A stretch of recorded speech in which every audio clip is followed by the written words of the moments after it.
Radio city joke studio.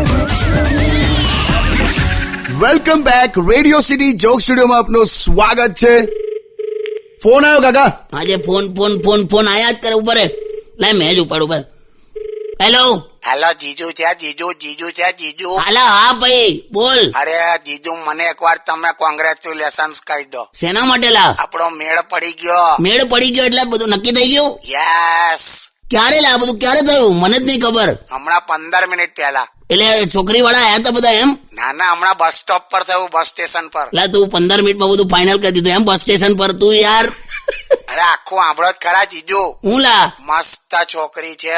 મેં ત્યાં વાતચીતની શરૂઆત કરી, પછી અમે ડેટ પર ગયા. ડેટ પર ગયા તમે? એટલે ડેટ પર કેવું હોય, ખાવા પીવાનું હોય ને ફરવાનું હોય. હા તે બધું થઈ ગયું? હા, એટલે ત્યાં બસ સ્ટેન્ડ પર ઉભા પફ ખાધું અમે. પફ ખાધું અને પછી અમે ચાલતા રોડ ક્રોસ કરીને પેલી બાજુ ગયા, સામેની બાજુ.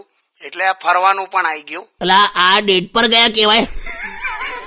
મહેશ તારું શું કરું મને? આ પફ ખાધો અને રોડ ક્રોસ કરીને અમે ગયા, ડેટ કેવાય? એટલે ટેકનિકલી તો બરાબર કહેવાય ને યાર. એટલે ટેકનિકલી કાકા શાંતિ રાખો. બે યાર શું કરવાનું યાર? પછી શું થયું? પછી એ છોકરીને એટલે એકચ્યુઅલી એ છોકરીએ મને હા પાડી. એટલે એને તું ગમ્યો એમ? અરે યસ જીજુ. તો ના ચાલે. કમ?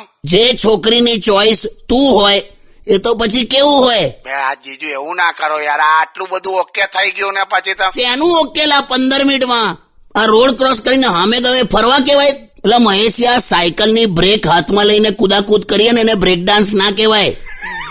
એવું તો મને પણ ખબર છે યાર. તું યાર આવું બધું ના કર મહેશ. આમાં છે ને એકવાર ગર્લફ્રેન્ડ બને પછી ખર્ચો બહુ હોય છે. એક તો તું કમાતો નહીં. ખર્ચો તો ખરો. હા તો પછી એને ગિફ્ટ આપવી પડે, ડેટ પર લઈ જવી પડે, શોપિંગ કરાવવું પડે અને બીજા નાના બહુ ખર્ચા હોય છે. એટલે કેવું? તું પ્રેમમાં પડે ને તારે એ છોકરીને રાત્રે એકવાર જોવી હોય ને, એની આમ ખાલી ઝલક જોવી હોય ને, તોય એના સોસાયટીના કૂતરાઓ માટે બિસ્કિટ લઈ જવા પડે. ખબર છે? અરે શું તું એક કામ કર, બધું તું ઘરે આવજે. આટલું લાંબુ ફોન પર વાતો ના થાય. તું કાલે ઘરે આય. પણ કાલનું નક્કી નહીં, મને દાંતમાં દુખે છે. તો તારે કઈ મને બચકું ભરવું છે? હારું ચાલો મેં આવી જઈશ. તારે મૂકી દે ફોન. કરું કરે જા માણસ.